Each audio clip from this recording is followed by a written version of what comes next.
Hello everyone, आज मैं जो चाइनीज बीएल मूवी एक्सप्लेन करने वाली हूँ वो है मरमेड जेड। यहाँ दो मेन कैरेक्टर के नाम हैं युआन चियान और इसिया।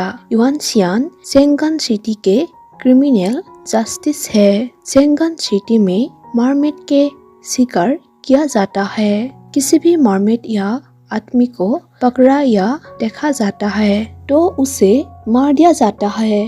मरमेड के आंसू मोती है।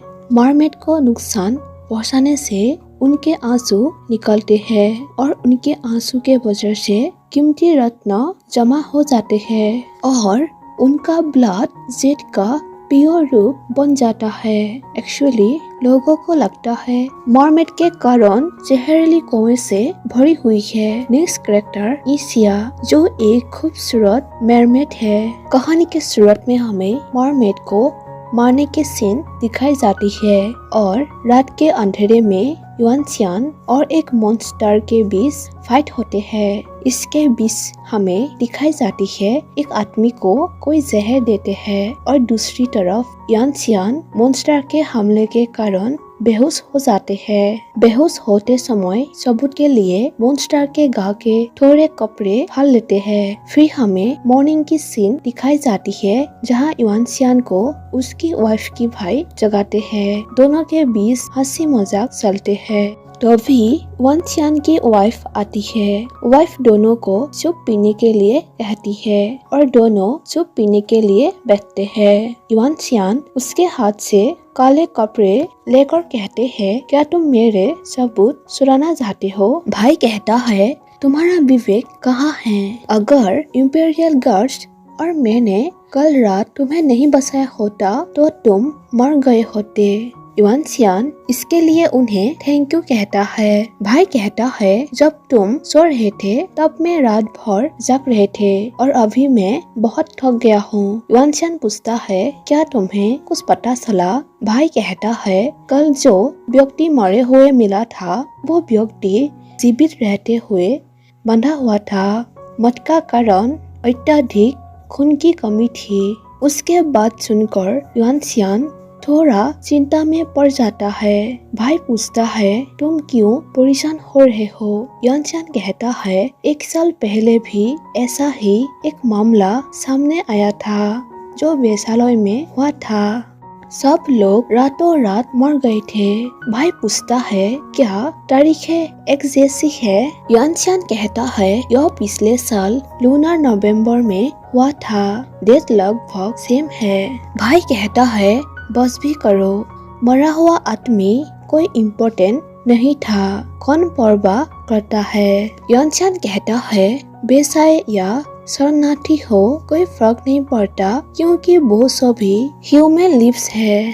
तुम ऐसे कैसे हो सकते हो? भाई कहता है, ठीक है, ऐसा नहीं है कि मैं आपको जांच करने नहीं देता। देखो, शेंगन सिटी अब जहरीली धुंध से भरी हुई है। लोग बेसहारा है। हर महीने साउथ चाइना सागर से मरमेड लेक को क्लीन करने के लिए राष्ट्रीय खजाने से एक बड़ा हिस्सा लेता है। उसके ऊपर राजधानी में बहुत से हाई रैंकिंग अधिकारी हैं जो मरमेड को पालते हैं, जिसके परिणाम स्वरूप बहुत सारे अपराध होते हैं। सम्राट चिंतित है। आप राजधानी में संबंधित मामलों को जांच करो, नहीं तो सम्राट तुम्हें डांटेगा।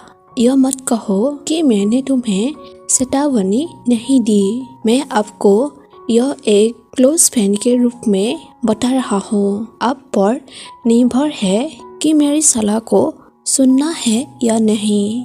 उतने में वहाँ एक आदमी आकर युआन चियान से कहता है कि मंत्रालय लॉजू के तीसरे बेटे की उनके घर में हत्या कर दिया गया है। युआन चियान उस जगह पहुंचते हैं जहां जहर के कारण एक आदमी मरा हुआ है। युआन चियान नौकरानी से पूछता है, बॉडी पहले किसने देखा था? और तुम तीसरे बेटे की निजी नौकरानी हो और मौत का कारण जहर है। उसके चेहरे से खून निकलना चाहिए लेकिन उनका सफाई कर दिया गया। तुम्हारी हिम्मत कैसे हुई?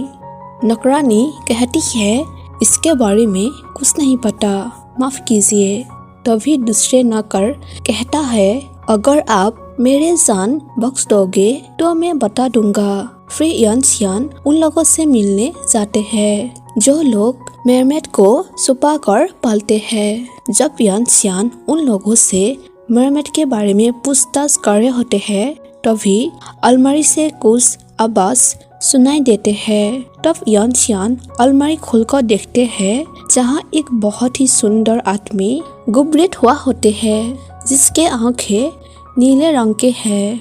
नीले रंग के आंखों को देखते ही यानसियान कुछ देख लेते हैं। एक्चुअली वो आदमी मरमेड है। यह देखने के बाद यानसिया ने उसे कुछ नहीं किया। यानसिया को जब भी मरमेड मिलते हैं तब वो उन सभी का सी कलम कर देता है, लेकिन इस बार पहली नजर में मरमेड से प्यार करने लगते हैं। वो थोड़ा पीछे हट जाता है और मरमेड को अपने साथ ले जाता है। उसे अपने घर वापस ले जाने के लिए जंगल के बीच ले जाते हैं। मरमेड यानसिया से कहता है, मेरे जान बख्श देने के लिए शुक्रिया। मेरा नाम यानसिया, मैं मरमेड प्रिंस हूँ। मरमेड किंगडम को लंबे समय से ड्रैगन बीच द्वारा कंट्रोल किया गया है। हम उनके नीचे नहीं रहना चाहते हैं। मैं अपने जिन लोगों को विश्वास करता हूँ उन लोगों के साथ भाग निकला था। मुझे वापस नहीं जाना। प्लीज मुझे तुम्हारे जगह ले चलो। यानसियान कहता है, मरमेड के लिए राजधानी में कोई जगह नहीं है। तुम रहोगे तो मर जाओगे। तभी वहाँ पर ड्रैगन ली आते हैं यानसिया को मारने के लिए।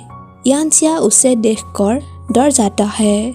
यानसिया गुबरेट हुआ कहता है, मैं अब मरना नहीं चाहता।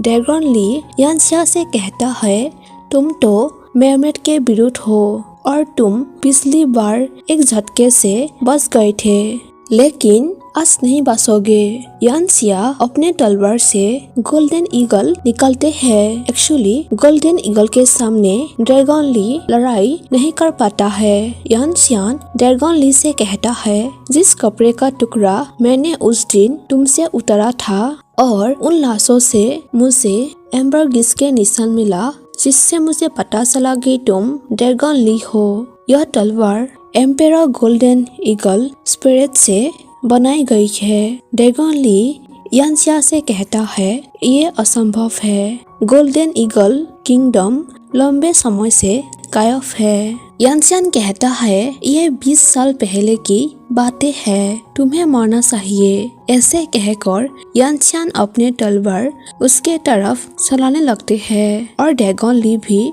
तलवार से अटैक करते हैं। ड्रैगन ली वहां से भाग जाता है। जाते समय अपने तलवार से अटैक करने के कारण यानसियान जमीन पर गिर जाता है। ईसिया उसे अपने गोद में लेकर उसके नाम से बार बार पुकारने लगते हैं। यानसियान को महल ले जाता है। यानसियान की वाइफ यानसियान के इलाज के लिए डॉक्टर के पास ले जाने के लिए कहती है। तभी ईसिया कहता है, उसे डॉक्टर ठीक नहीं कर सकते हैं। ईसिया के बातों को कोई ध्यान नहीं देता, बल्कि उसे वहाँ से कहीं ले जाने लगते हैं। ईसिया यानसियान की वाइफ से कहता है, यानसियान ड्रैगन ली की कैसे घायल हो गया था।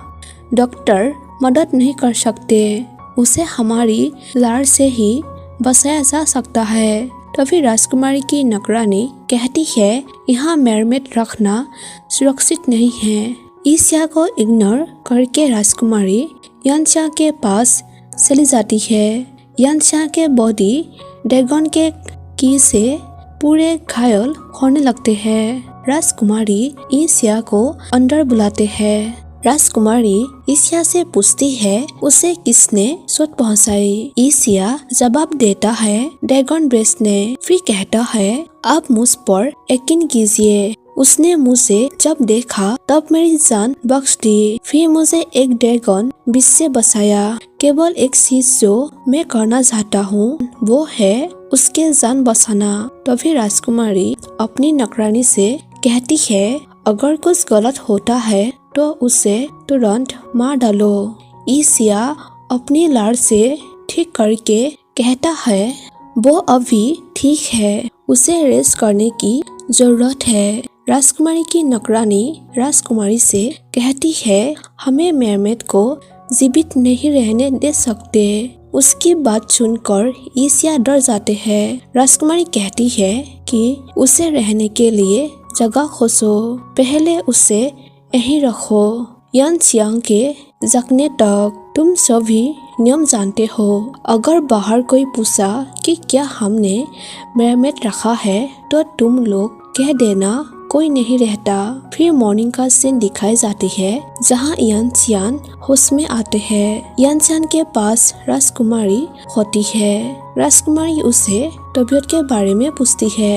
यानसियान कहता है जब मैंने कल ड्रैगन बीच से लड़ाई की थी तब उसने मेरे कमर को घायल कर दिया। अब मुझे कुछ नहीं लग रहा है। राजकुमारी कहती है कि मेरमेड ने ठीक कर दी है। यानसियान पूछते हैं वो अभी कहाँ हैं? बिना रुके यानसियान ईसिया के पास जाता है। यानसियान ईसिया को अपने तलवार दिखाते हैं। राजकुमारी यानसियान को रुककर कहती है क्या आप उसे मारना चाहते हो? वो तुम्हारी इच्छा पूरी करेगी। कल रात उसने तुम्हें बचाया, चलो यहाँ से। यानसियान कहता है उसके जीवन को बख्शने से कुछ भी अच्छा नहीं होगा। यानसियान वहाँ से चले जाते हैं। उसके जाने के बाद ईसिया राजकुमारी की पैर में पड़कर कहता है कि मैं आपसे विनती करता हूँ कि आप मुझे महल के अंदर ले जाए। मैं अब राजकुमार नहीं हूँ, मैं यहाँ रहने को तैयार हूँ और तुम दोनों के लिए कुछ भी करूँगा। राजकुमारी बिना कुछ बोले चली जाती है। फिर हमें राजकुमारी और उसके नौकरानी को दिखाई जाती है। नौकरानी राजकुमारी से कहती है कि आप कल रात से बिल्कुल नहीं सोए।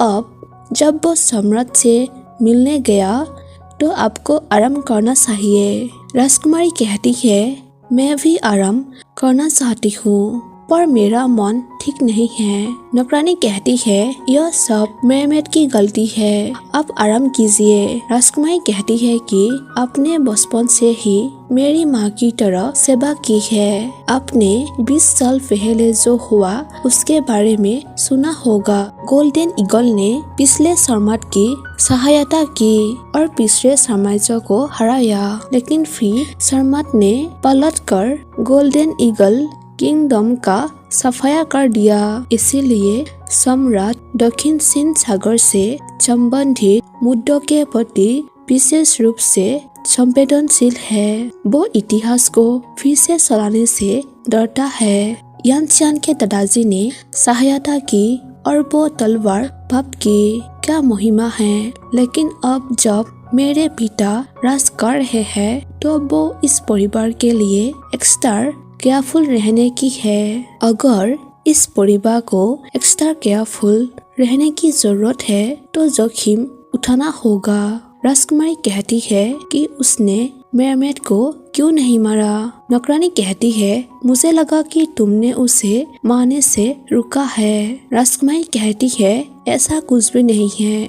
अगर वो वास्तव में मेरमेड को मारना चाहता था तो उसे कोई नहीं रोक सकता। फिर हमें यानसियान और प्रिंस ली को दिखाए जाते हैं। यानसियान कहता है अभी नए उम्मीदवार का फैसला नहीं हुआ है। ऐसा लगता है कि सम्राट ने अपना मन नहीं बनाया है। सारी सुबह जहली कुएं के बारे में उसने एक शब्द भी नहीं कहा। प्रिंस ली कहता है उसके दिमाग में कुछ होना चाहिए। यानसियान राजनीतिक मामलों को लेकर खुद को परेशान करने से फायदा नहीं होगा। प्रिंस ली मेरे पास एक अच्छा क्राफ्ट्समैन है जिन्होंने ढेर सारे फूल और पौधे लगाया है। मैं एक समय सुनूंगा और कुछ लोगों को इनवाइट करूंगा एक फूल सम्मेलन के लिए। यानसियान क्या तुम आना चाहते हो? यानसियान कहता है अब सिंहासन के लिए अगली पंक्ति को सुनने का एक इम्पोर्टेंट समय है। आपके स्थान पर जो कोई होता है आपके अनुयायी माने जाएंगे। प्रिंस ली यानसियान के नाम लेकर वहां से चला जाते हैं। फिर दिखाई जाती है यानसियान एक नौकरानी से पूछता है कि फूल कहाँ से आई। नौकरानी कहती है कि प्रिंस हान से राजकुमारी को खुश करने के लिए।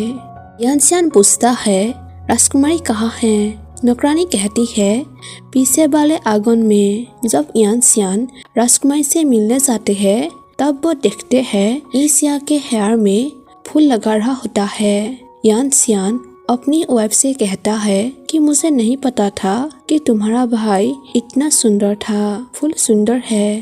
तभी नौकरानी ईसिया से कहती है ईसिया चलो लंच सेट करते हैं और आप कुछ काम भी सीख सकते हैं।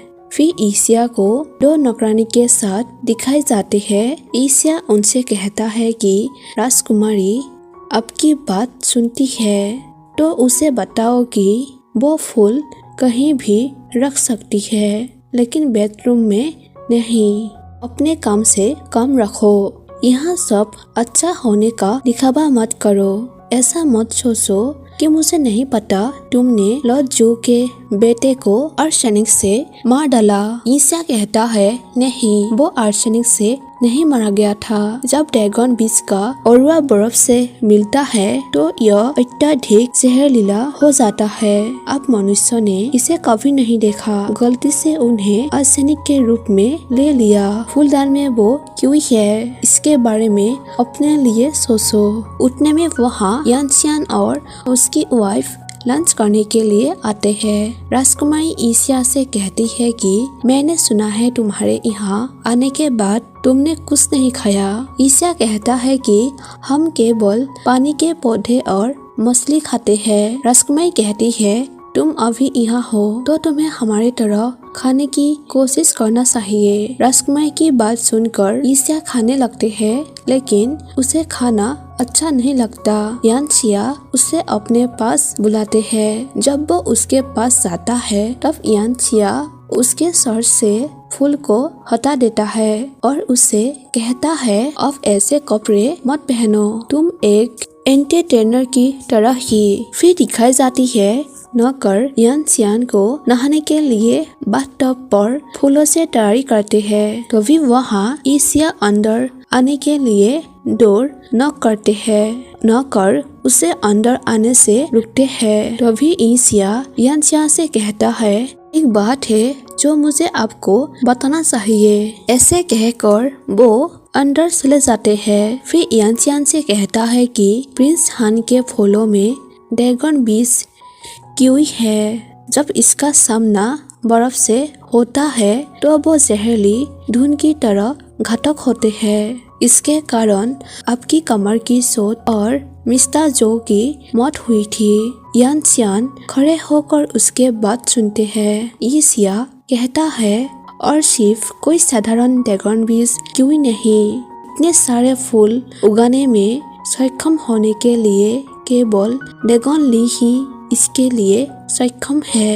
यानसियान कहता है प्रिंस हान ड्रैगन ली से जुड़े हुए हैं। ईसिया कहता है प्रिंस हान शायद नहीं जानते होंगे कि फूल जहरीली होती है। ड्रैगन ली ने राजकुमार को खुश करने के लिए फूलों की खेती करने के लिए किवी का इस्तेमाल किया।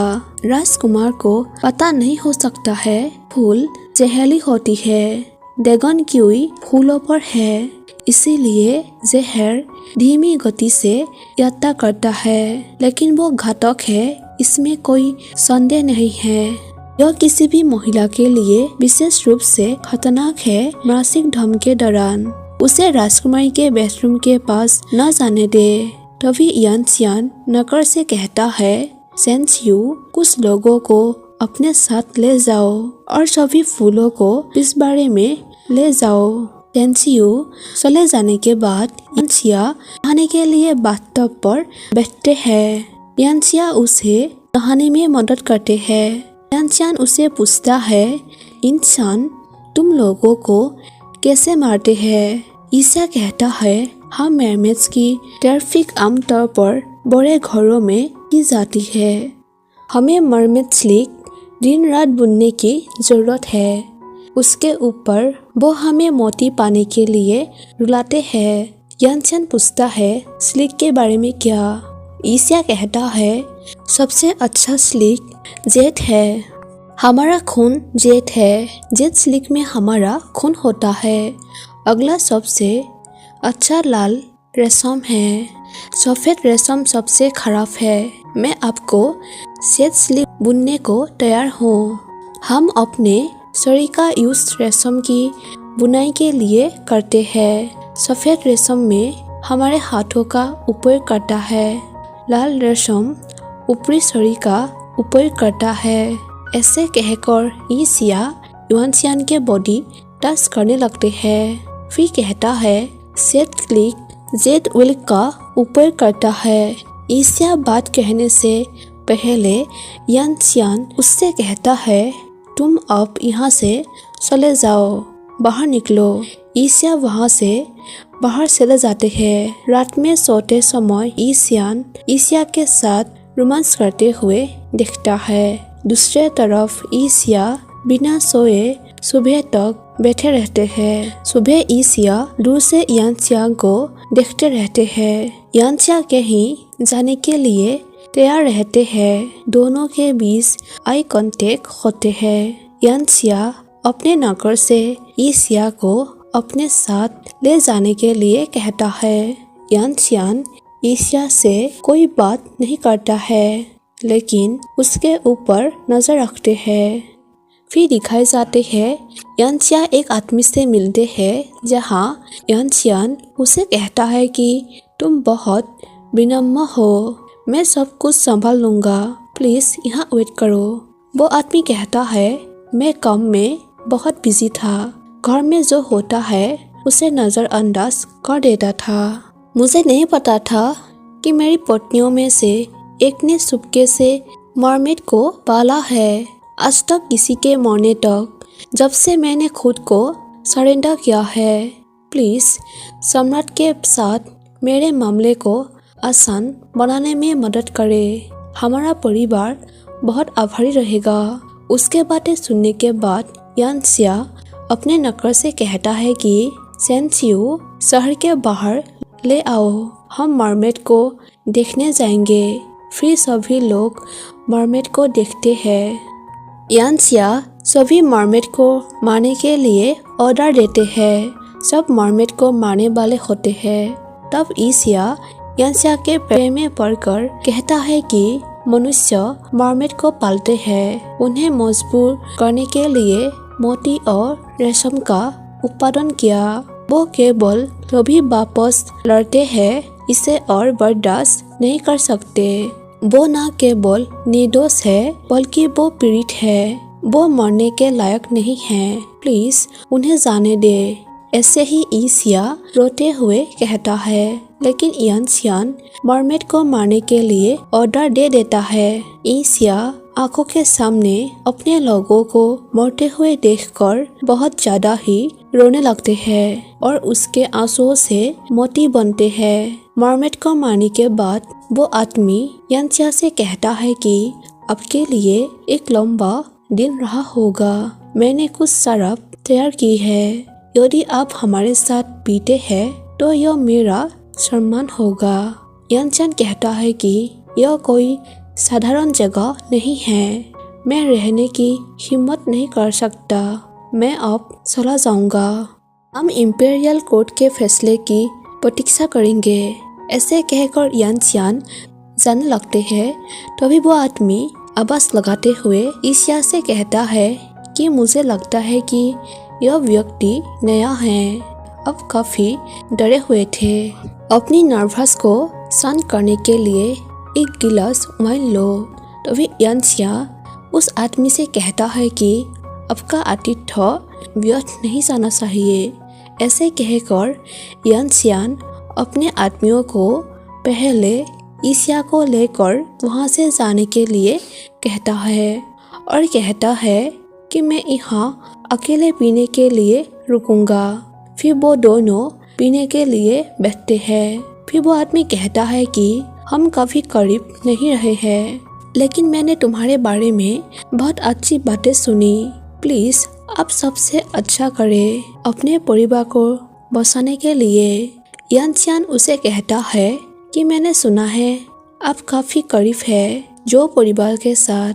वो आदमी कहता है कि हम ससुराल वाले हैं और हमारे समान हित है, बेशक हम बहुत करीब है। यानचियान कहता है कि मैं सुई परिवार को मामले का प्रभारी था। आज मैं दिखावा करूंगा कि मैं यहाँ कभी नहीं था। वो आदमी कहता है कि अच्छा डिसीजन है, तब मैंने तुम्हें आज नहीं देखा, ना ही आपकी जगह से कोई। यानचियान कहता है कुछ ऐसा है जो मैं पूछना चाहता हूँ, क्या आपका नाम लोगों में से एक के रूप में लिस्ट में है? सिंहासन के उत्तराधिकारी के रूप में प्रिंस हान के खिलाफ कौन है? वो आदमी कहता है मुझे अपने देश से प्यार है, मैं केवल यही चाहता हूँ कि मेरे देश पर संतों का शासन हो। मैं उसका अनुसरण करता हूँ जिसका मनोबल सबसे अधिक है।